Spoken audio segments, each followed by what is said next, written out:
Hello friends, and welcome to another week, number 3, our third video. And I think we must start today by answering a question many people ask, is that the difference between meditation and contemplation is quite clear. Where meditation, we are learning mindful practices. We are learning how to train our mind, and this is why we call it mind yoga, the union of mind, body and soul. So what we're doing with contemplation is we're becoming aware of being. So who we are, who others are, and who reality, or what reality is the work of contemplation. It is the study of being, re-looking at things with a new mind and seeing exactly what's going on in the universe. So we're learning that contemplation is a blissful experience of really becoming fully aware who we are in this picture and what we are really doing. Why it's not working is only half the story. We've got to understand what we need to work.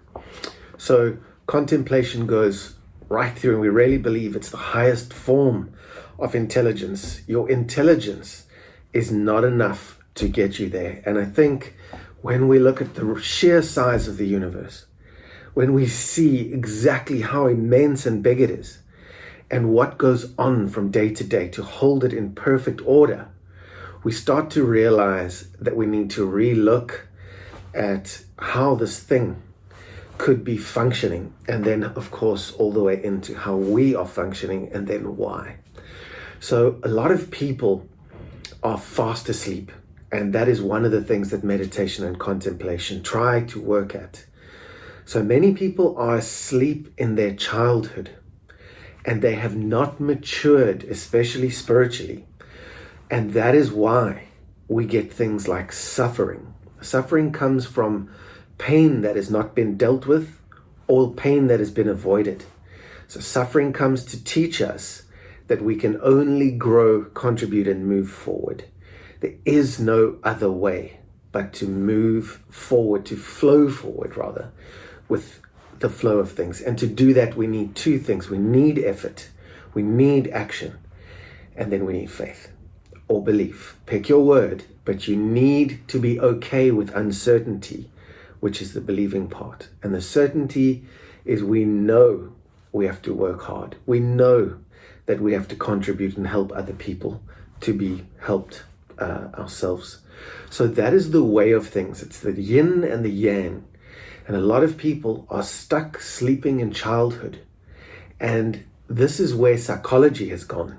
And people actually get irritated sometimes going back into childhood with a counselor, a therapist, a psychologist, a life coach, it doesn't matter. And they go back and they need to look at where, what, how, what things have really blocked them in their lives. So that process is summed up, I really think, by us by saying, who are you without your story? Who are you without this personality, character that you have created today?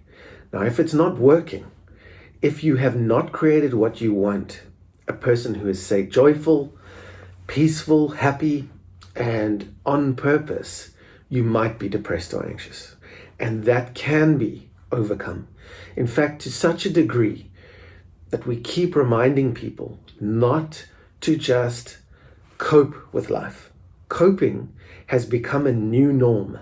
It is the new normal that is absolutely ridiculous. And we say to people, why on earth have you been depressed for 10 to 20 years? It's not okay.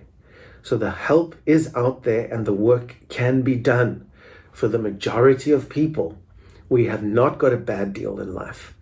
We have got a deal where we are normal.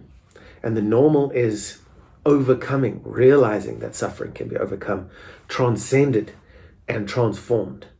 So just like you, I think there's a point to absolutely everything. Is there a point to winter and summer, or to night and day? There's also a point to the stages of life. And if we are stuck in a stage, a physical stage, or a psychological stage, intellectual stage, We need to be pushed forward where we are broken open and we become emotional and spiritual beings. That is how you become happy, blissful, and even joyful. You learn to deal with melancholy. You learn to deal with feeling low. These states are not bad. They're always getting us somewhere. They're always moving us forward. And when you realize that, your belief side of the effort and faith is really, really taken care of. So when people are asleep in the childhood, we are stuck.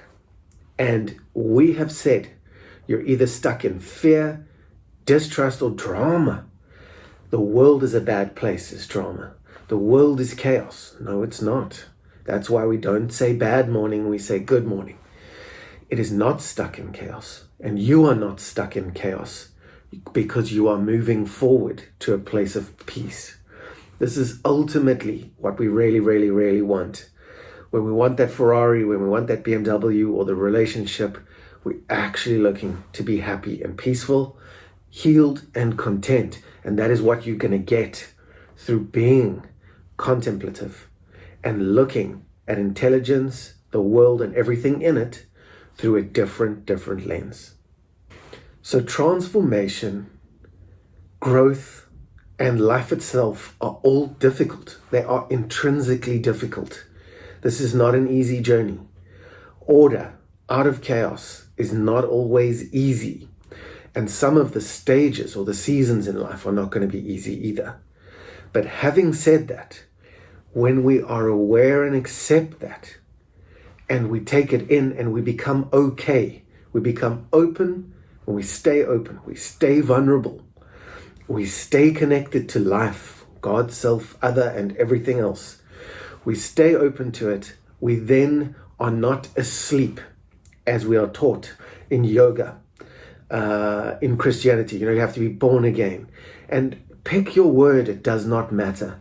Enlightenment itself, transcendence, transformation is not easy. So what you are doing here is really having to re-look, go back, go forward, and then focus in stillness on what really is. So we are cutting through, which is what the intellect does well, especially if you've got a sharp one. It's cutting through the garbage that no longer works. Fear is one of them.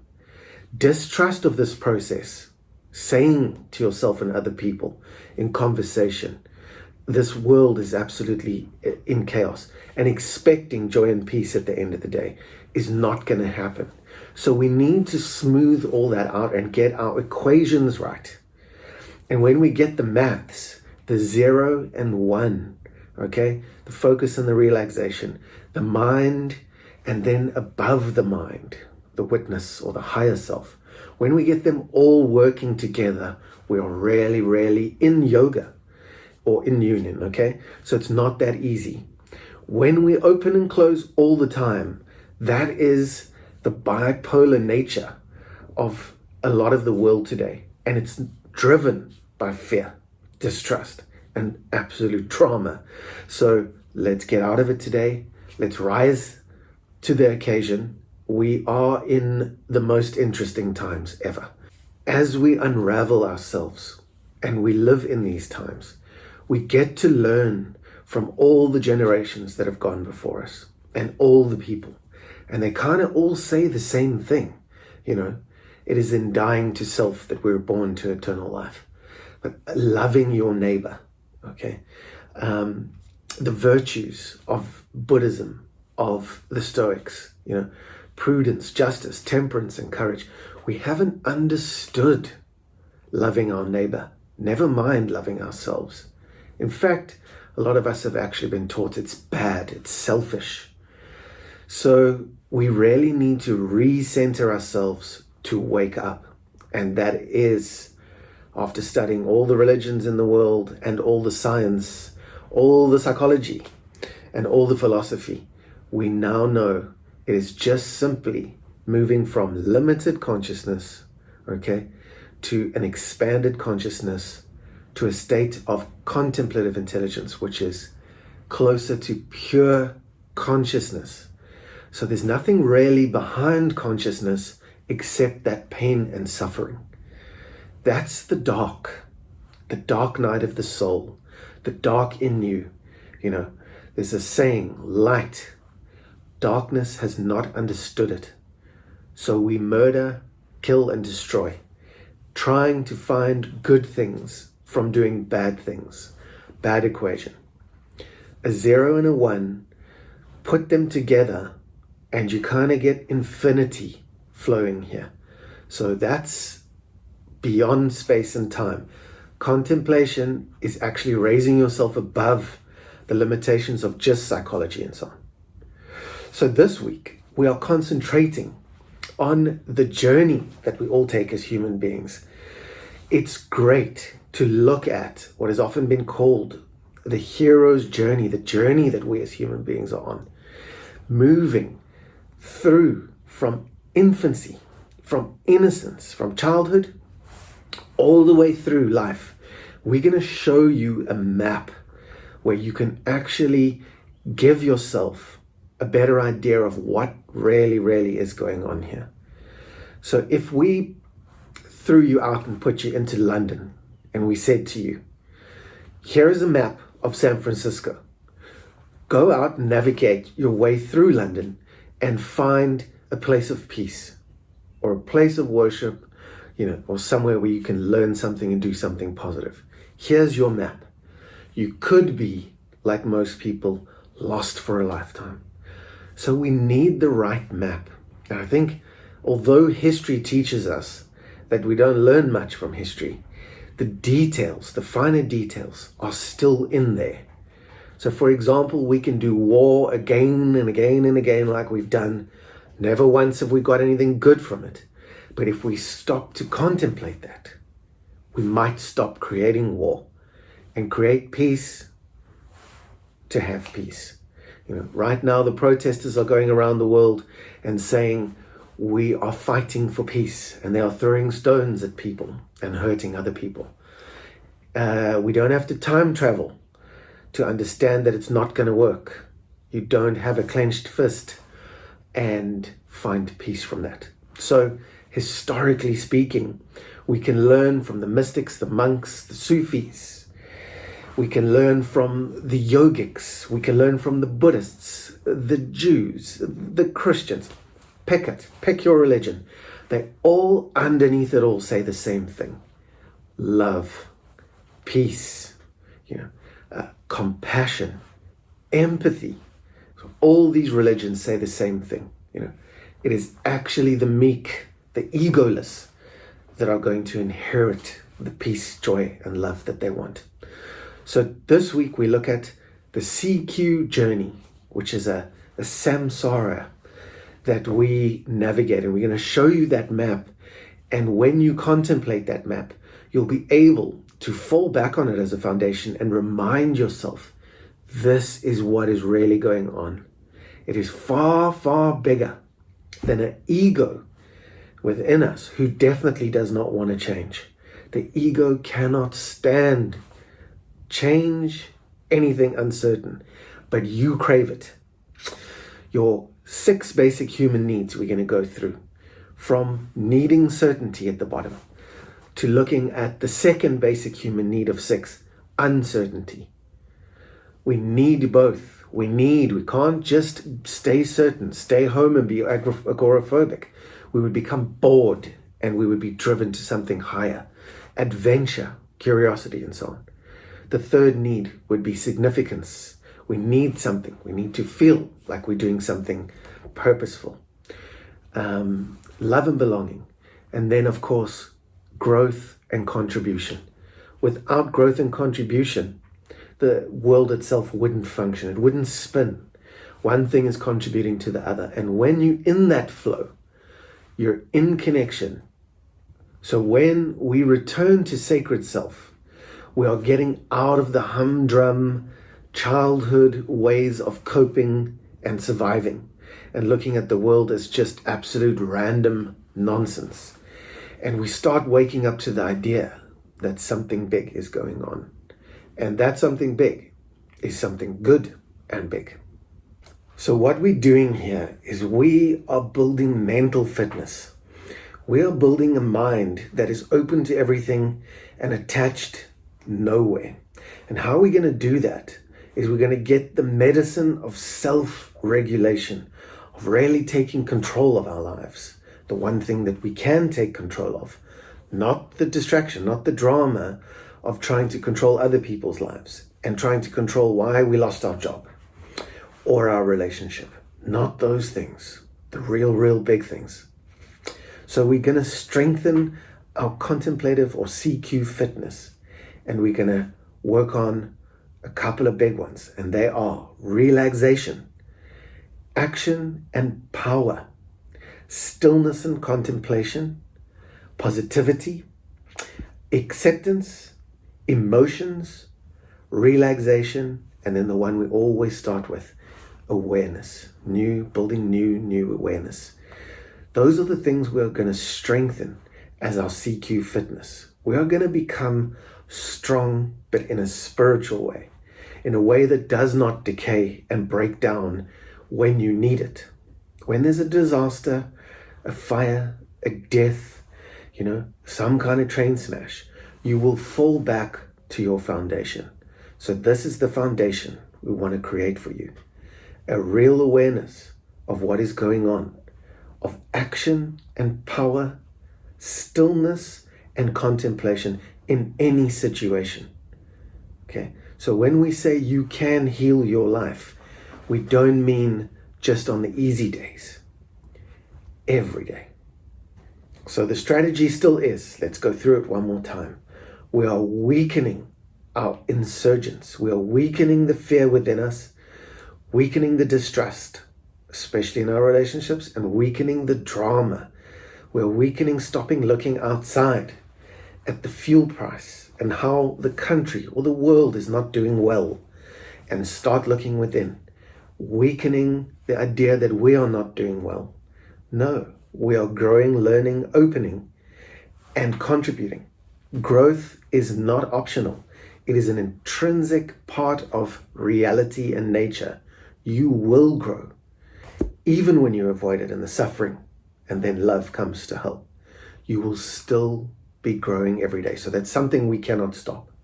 We weaken the distrust, the fear, the drama, and then we weaken 10x insurgents one by one. We need to be aware when we are playing the victim, when we are jumping in to persecuting other people. And we need to slowly build our fitness to stop doing that, to stop insulting, becoming impulsive, and getting bad consequences constantly for ourselves. No, it is time to get the best consequences of your life. This year, today, we weaken the judge, the codependent, the eccentric, and of course, the judge and the controller being the two biggest, the two most powerful, muscled insurgents that were our superheroes keeping us alive, that now hold us back. When we're judging the moment, we will not be in gratitude, and you will not be thankful for your food, your shelter, your clothing. That's at the very bottom of the hierarchy of needs. A big topic for this week. Everything is a hierarchy. You're a hierarchy. You live in a hierarchy. Animals are in hierarchies, and your mind has developed hierarchies. So we're going to go through that this week. Abraham Maslow is the best, and many of you would have heard him. Maslow's hierarchy of needs. It's a big deal as we progress up to metaphysical living. That means metaphysical, above physical thinking that only gets us so far. It only gets us hunting and gathering. It doesn't get us to creativity, peace, contemplative mind. So we will look at that self-actualization this week. It starts with physiological needs, safety needs, and then moves through our self-esteem, love and belonging, and again, like everything else, ends up with growth, creativity, contribution, and all things metaphysical, above our brain. That is the science and the spirituality that is this program that most people are actually afraid of, afraid to delve into. You mention spirituality, people run like the wind. It is something that we are not open to and we are fearful and distrustful of. Keep an open mind, stay vulnerable, trust the process, and we will create something absolutely extraordinary as we move through this process of building, developing, nurturing contemplative intelligence. So we are going to build self-regulation, empathy, courage, connection, love, gratitude, and presence. Now, let me say those again. Those are the 7 pathways back. And those 7 pathways are in absolutely everything. People don't know it, but they're in yoga. They're in all the chakras, from your base chakra right up to your crown chakra. 7 chakras we have. They are all there. Self-regulation, empathy, courage, connection, love, gratitude, and presence. Actually showing up something your mind again doesn't like to do. Always anxious in the future or depressed, reliving, rehashing the past. Presence is such a great pathway back to sacred self. Eckhart Tolle, of course, which we speak about often in the course, has helped us to understand that our sacred self and our ego are literally within us, at odds all the time. And it's not that we have to get rid of one in lieu of the other. We need to connect them, integrate them, love them, and then we will move to a chosen place. I put before you life and death, choose life. A chosen place. I am sacred myself. Before we move on, just a practical note of mind yoga, 100 reps a day. It's just a gauge. There's no wrong way to do this course. People are really, really upset and hard on themselves as their judge and surgeons take over. They're upset that they fall behind. Most people do for a while in the course. It's part of the progress, the letting go and the acceptance, to be able to keep coming back. And that is what we suggest. Keep coming back to the course. Keep restarting. If you're too lost, restart in the day that we are on and keep coming back to the course. You can always do the course again. You know, it is 100 times probably more powerful than most therapy is on itself for most people. So you can come back to the course, but stay focused, breathe, and let's keep going. So 100 reps a day are built from simple things. 10 reps a day for journaling. You know, about 15 reps a day for writing morning pages, which we've just taught in the course, okay? Listening to audios, 45 reps at a time, and shorter audios, 15 reps at a time. Silent retreats, course movies, journaling at night, it all counts. Going on silent retreats with yourself, count. Going on the date night once a week, if possible, all count as CQ reps. It shows that you're involved in the program, keeping it first. Your walk of 15 reps a day will help guide you into setting goals for yourself again. When last did you set goals? The reason why we don't do it is because our minds become perfectionist and we get tired of setting goals that we never succeed at. Tired of failing at the diets, the gym routines, and of course, trying to discover our sacred self. It's scary up here. Up here and beyond up here is the unknown. And getting back in terms of doing a walk a day is how you do it. You keep it simple. You write. Reading and writing are incredible for the mind. They are so healing. Psychology, of course, we've said a couple times, is called the talking cure. It's incredible how much we need to talk, write, and read. So getting the ego out of the way is very, very important. And it was Richard Rohr who said, the human ego prefers anything, just about anything, to falling, changing, or dying. The human ego prefers anything, just about anything, to falling or changing or dying. The ego is a part of us that loves maintaining the status quo. Even when it's not working, It attaches to the past and present, and then it fears the future.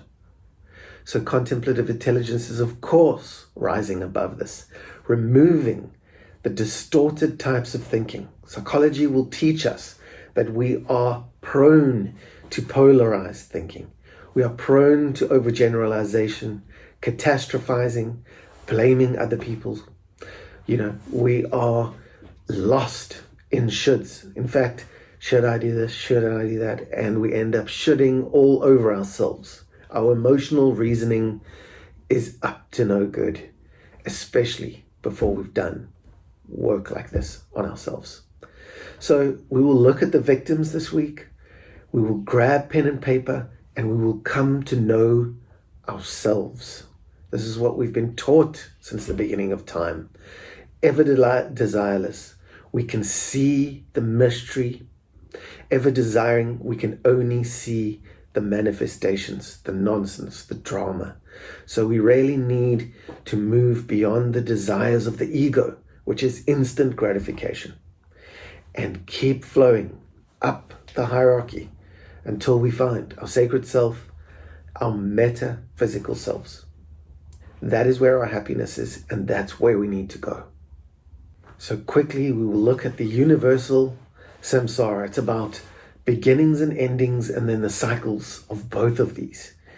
And without going into too much detail, the course of life, or the hero's journey that we're on, is, it's something that starts at birth, and we become very physical human beings in our teens and so on. We then move to becoming more psychological. We think a lot more, and we move away from the preoccupations on our looks, and the other people's looks and what we're wearing, and become far more, as we go through the journey of life, interested in the psychology of things. But even when that opens up, it opens up a world where our emotions, now obviously our thinking and our feeling are together, and when we start thinking more, we start to feel more. Reality and truth breeze into the self, and we become more emotional, and that's where a lot of people become afraid. Emotions, or avoiding those emotions, should we say, puts us into a dark night of the soul, which is a place of depression, doubt, worry, and fear. Usually that precedes a big reveal in our lives, which is what we want you to get after completing this course. A big reveal about what is really going on.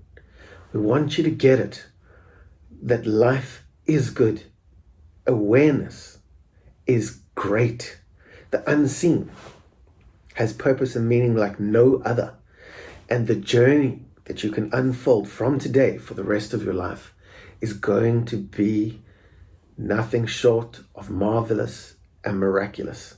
So even as we drift towards what our minds think is death, it might just be an eternal beginning that we're drifting towards.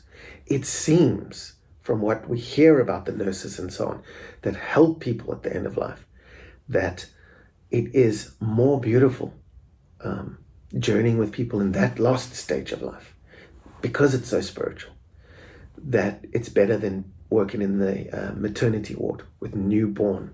So they're saying it's better to actually see, I think it's far, far more powerful to actually see people transitioning without fear. And that's what we're going to work at a little bit every day as we strengthen sacred self. So now let's look at self-actualization. So understanding a hierarchy, something like self-actualization, might not be that interesting to many people in the beginning. But once you can see that everything is part of everything else, everything over there is connected to that over on that side, then you understand why being able to see the roadmap of something like self-actualization, of your natural tendency to grow, is very, very important in discovering both who you are and what everything else is. So we need to move from the physiological, and I think that's when we're 12, obviously we go into puberty, And it's very much physiological, then psychological. Then life becomes very, very emotional. And then we either break open or close down.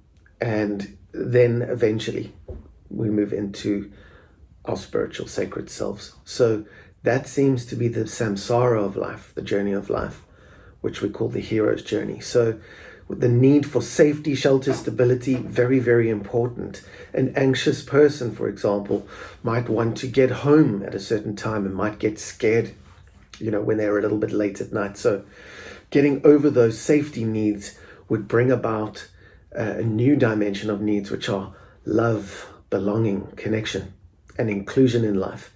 So when that happens, our self-esteem is built. When we're frightened and afraid, of course, our self-esteem is in the gutter. And so are our relationships. We're always hiding, we're always avoiding, we're leaving early, we're doing a million things. This hierarchy is like a DNA network. It's in everything we do. It's in everything we think, act, and feel. So as we move through it, the need for development and growth is very alive in you. So although we've never met, perhaps, it's still alive in you. Why? Because you are here breathing and growing. Every cell in your body, trillions of them, are designed to move you forward to a certain point. Why? That's the reasoning of contemplation. And we will move into that. We will discuss the Imago Dei, or the image of God within us, that explains a lot of that today. But mainly what we need to know is why this is all happening is so that we can do what everything else does and contribute. Chakras and contemplation follow the exact same path. It is incredibly strange that the maps to the sacred self, our true selves, are absolutely everywhere and have been since the beginning of time. When we move from our root chakra all the way to our crown chakra, we will see that 7 stages, and we use the same stages of this light and energy flowing through our body and out through the top.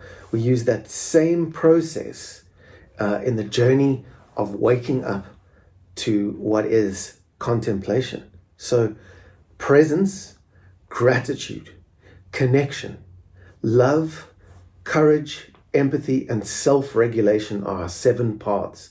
Now, chakras literally mean wheels or discs, and to us they are little maps, little energy maps that take us from one level of life, pretty much like Maslow's hierarchy of needs, the 6 basic needs of growth.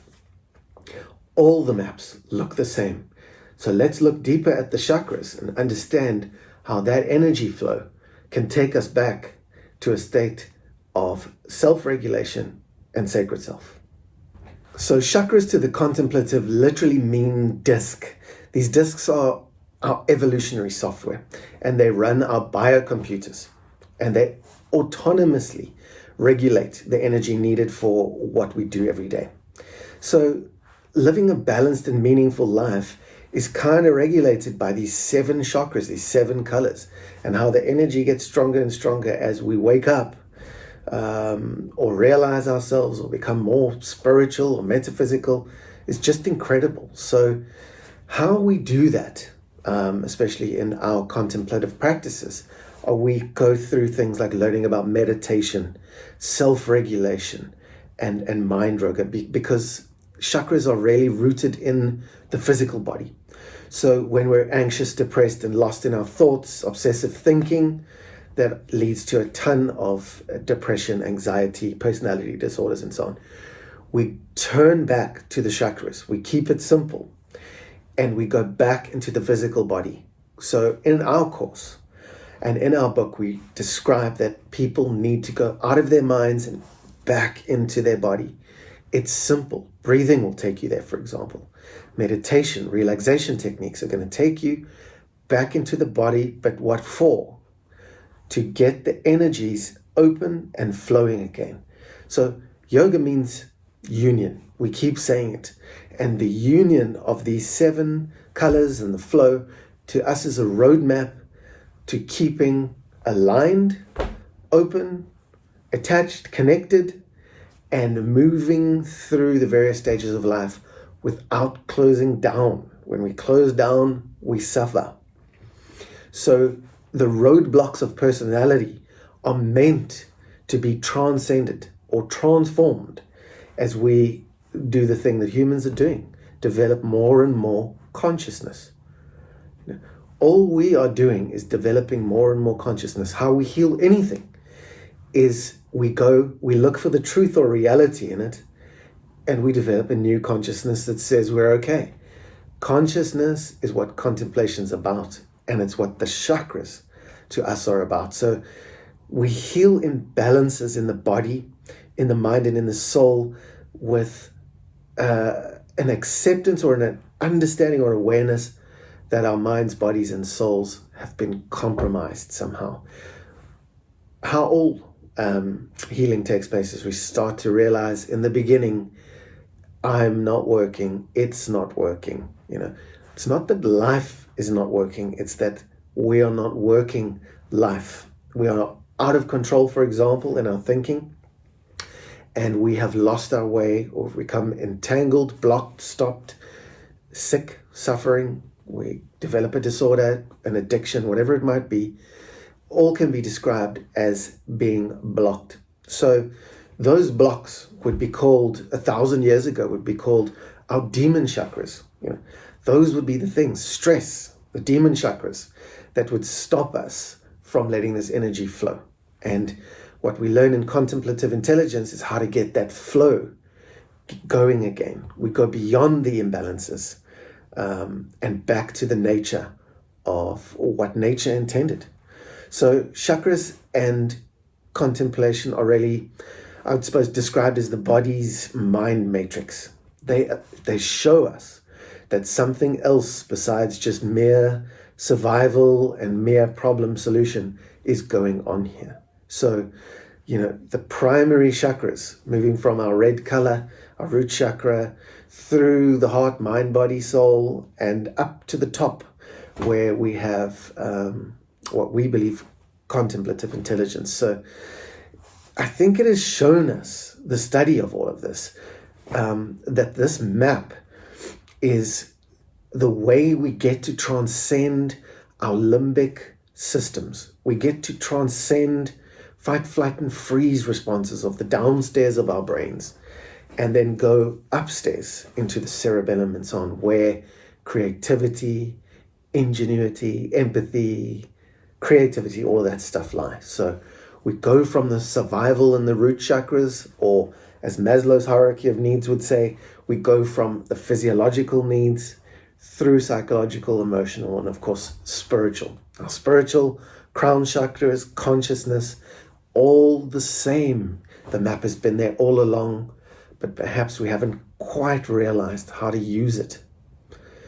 And this rainbow is often called the rainbow bridge, and it moves us from the practical safety aspects of life to the creative aspects and the luminescent aspects of life. We're always saying life is good, no choice. Good morning, no choice.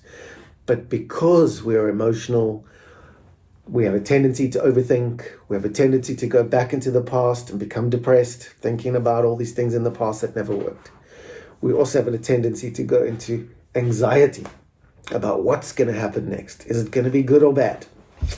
The rainbow bridge really moves us from the practical to the luminescent, and, from the earth to heaven, metaphorically kind of journey. It is pretty much like Jacob's ladder, and it moves us from the basics, our animals or anima, as Carl Jung used to put it, our needs for, sex, power, security, all that nonsense, where we go through the middle, where our energy and emotions reside, and then of course up to the top, to the crown chakras, where enlightenment is.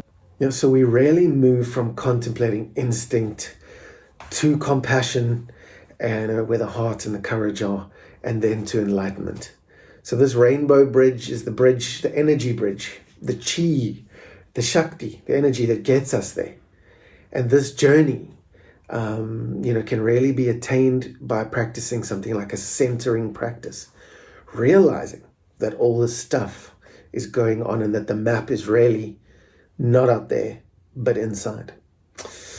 So as intellects, we light up fiery red in the beginning, and we flow through the greens and the blues, and we eventually develop an empathic understanding. If life has done its job, we've experienced some deaths, we've experienced some tragedy and some difficulty, and we actually become more open, usually, and more empathic to other people and their suffering, really, because we've done it all ourselves too. So we move up and along the rainbow bridge and are kind of saturated in these indigos and violet colors of our contemplative crown chakra. We've always heard people talking about the third eye and so on. And in science, we're talking about your prefrontal cortex, your cerebellum, all of it is literally different language, different understanding for exactly the same thing. So, Thomas Merton said, every moment and every event of a man's life on earth plants something in his soil. And that's true. It's all of it, the good and the bad, the problems and the solutions, are all actually just getting us to another stage of conscious awareness. And one day, that really contracted awareness will expand itself and become pure. And that pure consciousness is a place where humanity needs to go, without war, without chaos, drama, and fear, without being able to not comprehend that when you hurt another person, you're really hurting yourself. So we will become, better at math. That's what I've done. And understand that if I'm hurting, I'm going to hurt. And if I hurt you, that hurt's coming back to me. That's the simple math of life. And we will stay locked down in our chakras, never quite reach, the place of luminescence where peace, joy, and happiness reside. So contemplative intelligence really teaches us that at some stage of our lives, a dark night is gonna invade us. It's gonna come. Suffering's gonna come. And no one wants to hear it. But it's intrinsically part of life.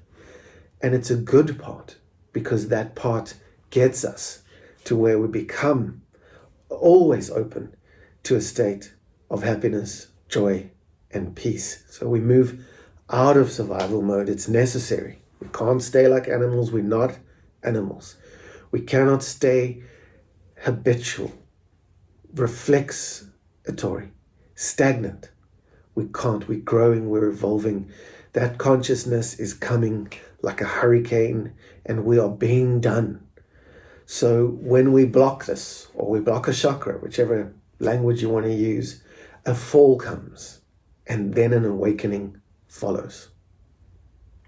So the chakras really act like little maps, circles or discs, as the name suggests, guiding us towards something better. I call it awakening to the dream and coming out of the slumber of an absolute nightmare, which life, of course, can become for so many of us.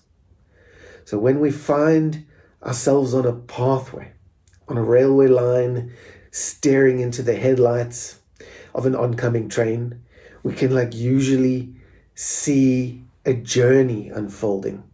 Kind of in our mid chakras here, we can sense that something's going on. And sympathy, empathy, compassion all get us to open up. So the balance of the creature we were and the one we're becoming is a sacred marriage or relationship. Hieros, gamos, and that was called a sacred marriage of these two polar opposites of ourselves.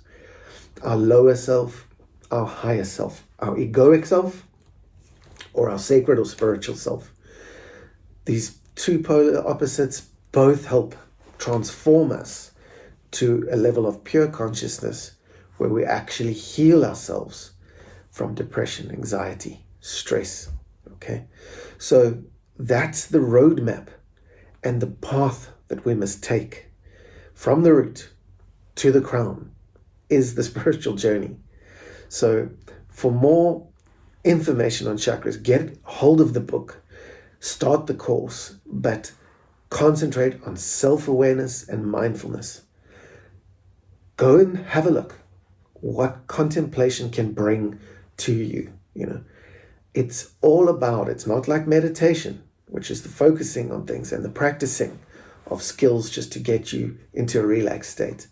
Contemplation looks at being itself. And when we look at those things, we're of course opening all these higher chakras up and looking, with some luminescence behind us. And when that luminescence shines, we can really, really start to see. So in contemplation, we say we are already in the presence of God. What is absent is not God. It is our awareness. Allow contemplation to shift your experience this week. We are looking for you to discover not only something beautiful and new, but something that you can actually keep building on for years and years to come. It's not really about the 6 weeks that we're looking at right here. The abundance of it all, the magic of it all, really unfolds in the next year or two. And the way you take this journey, as opposed to the trajectory that you might have been on, can be chalk and cheese. So really know that the effects of what we are doing today can be built upon for a lifetime.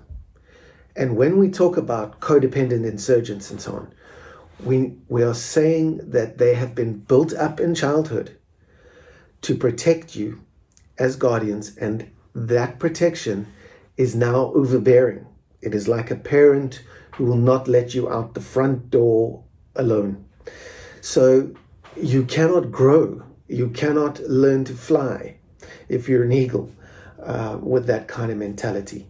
So we drop the insurgents, we weaken these insurgents, and we develop self-regulation. And each time we do self-regulation, love, and so on, we weaken these insurgents. So let's take a codependent insurgent this week, for example. They try and push the rivers of life that are flowing themselves. They try and do for us what we can do for ourselves, and they get us into these toxic relationships where we are either being taken care of or caretaking other people. And it's a neurological trap. So that's what we mean by weakening your codependent insurgent. Weaken these neurological traps so that you can grow what you really want to. Grow out of immaturity, irresponsibility, and underachievement, underperformance. Some of us even suffer some unnecessary poverty. We lose opportunities in life because our codependent insurgent has duped us into thinking we cannot do X, Y, or Z ourselves. So we need to show up as the new caretaker. And we need to sort of look at the clingy, constantly, the side of us that's always looking for reassurance. And are we doing it right? Am I doing it right? Let me ask you for your help. People have their own agendas and not your agenda, usually, as their first priority. So you need to prioritize. And each of us really does need to become the parent of ourselves, to take us, out of being stuck as a codependent. And the answer to being codependent is developing great boundaries. Understanding where you've got to say to yourself, yes, no, this way, that way. It's not at all being closed off. It's about opening up to something far, far more powerful than codependence. Thomas Keating said, "The false self is deeply entrenched. You can change your name and address, religion, country, and clothes. But as long as you don't ask it to change, the false self simply adjusts to its new environment. For example, instead of drinking your friends under the table as a significant sign of self-worth and esteem, you could enter a monastery, as he did, fasting the other monks under the table with competition. And that could become your new path to glory. So the ego competition is absolutely everywhere. It's always striving for a finish line. Now, if I really ask you what the ultimate real finish line in life is, it's death.